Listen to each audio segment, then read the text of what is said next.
Assalamualaikum warahmatullahi wabarakatuh. Baik, hari ini kita akan membahas tentang pemberian ASI dan menyusui.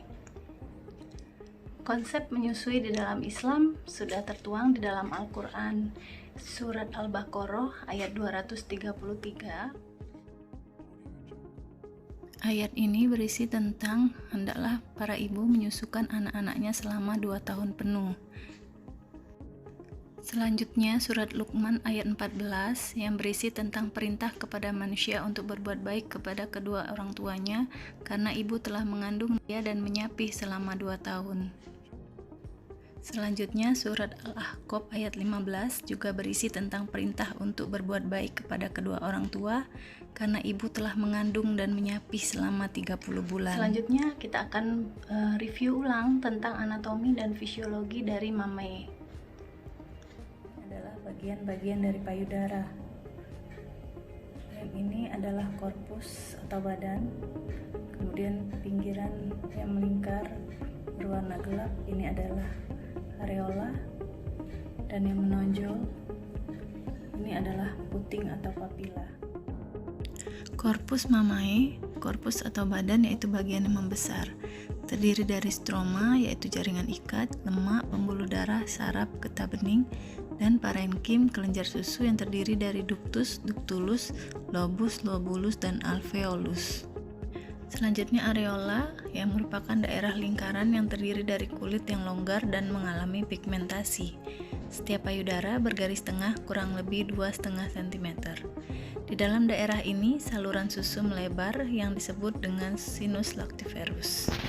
Kemudian papila atau puting, yaitu bagian yang terletak setinggi iga atau kosta keempat.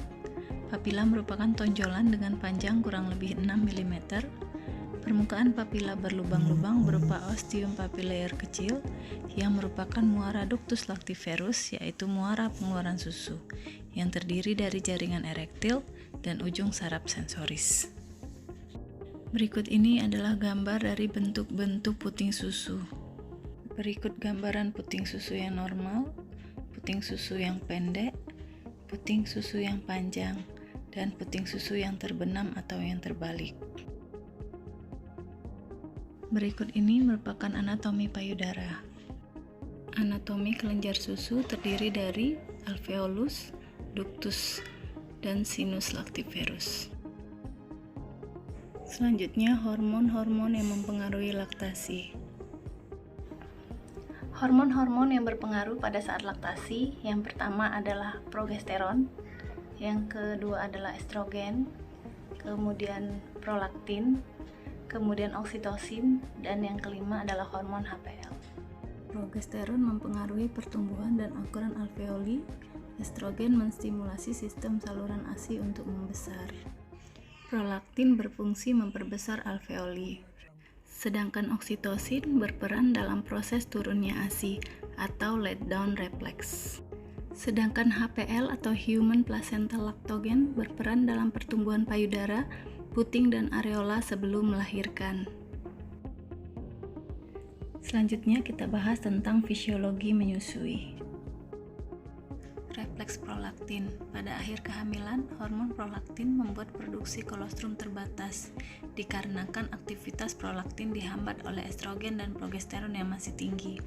Pasca persalinan, estrogen dan progesteron akan berkurang. Capan bayi akan merangsang payudara dan puting susu ibu.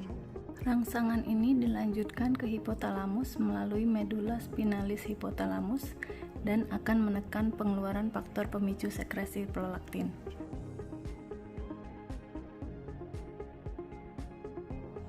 Faktor pemacu sekresi prolaktin akan merangsang hipofise anterior sehingga keluarlah prolaktin. Hormon ini merangsang sel-sel alveoli yang berfungsi untuk membuat air susu. Bersamaan dengan pembentukan prolaktin oleh hipofisis anterior, rangsangan yang berasal dari isapan bayi dilanjutkan ke hipofisis posterior, yang kemudian dikeluarkan oksitosin. Lalu terjadi kontraksi otot polos yang akan memeras air susu yang telah terbentuk keluar dari alveoli dan masuk ke sistem ductus dan selanjutnya mengalir melalui ductus lactiferus masuk ke dalam mulut bayi. Proses laktasi timbul setelah plasenta lepas. Plasenta mengandung hormon penghambat prolaktin. Setelah plasenta lepas, ASI pun keluar. Proses produksi ASI dimulai dari produksi ASI itu sendiri, kemudian proses pengeluaran ASI, dan proses pemeliharaan ASI. Berikutnya tentang dukungan bidan dalam pemberian ASI. Dukungan bidan dalam pemberian ASI.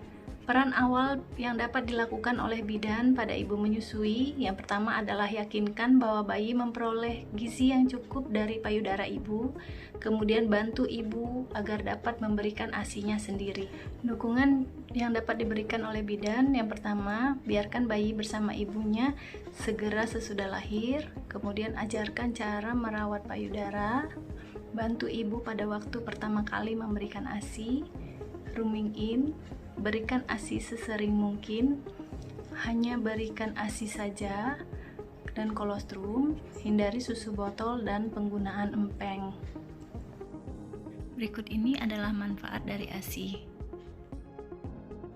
Manfaat ASI bagi bayi, yang pertama nutrien yang sesuai untuk bayi, kemudian mengandung zat protektif, mempunyai efek psikologis yang menguntungkan, menyebabkan pertumbuhan yang baik, mengurangi kejadian karies dentis, mengurangi kejadian maloklusi, membantu pertumbuhan gigi, palatum, dan rahang.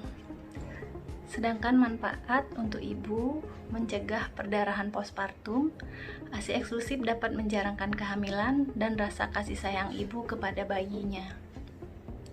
Kita lanjutkan ke komposisi ASI. Apa saja sih yang ada di dalam ASI? Komposisi yang terdapat pada ASI ada zat protektif, ada kolostrum, lemak, karbohidrat, protein, garam, mineral, serta vitamin A. Produksi ASI bisa saja terhambat. Kira-kira apa saja penghambat produksi ASI? Disimak berikut ini. Hal-hal yang dapat menghambat produksi ASI, yang pertama, feedback inhibitor. Feedback inhibitor adalah suatu faktor lokal bila saluran ASI penuh mengirim impuls untuk mengurangi produksi ASI. Cara mengatasinya, saluran dikosongkan secara teratur. Kemudian stres atau kelelahan, dan yang ketiga, proses penyapihan. Berikut ini kita bahas tentang ASI eksklusif. ASI eksklusif adalah pemberian ASI tanpa penambahan makanan pada bayi yang berumur 0 sampai 6 bulan. Menyusui ASI secara penuh dapat menurunkan risiko kematian.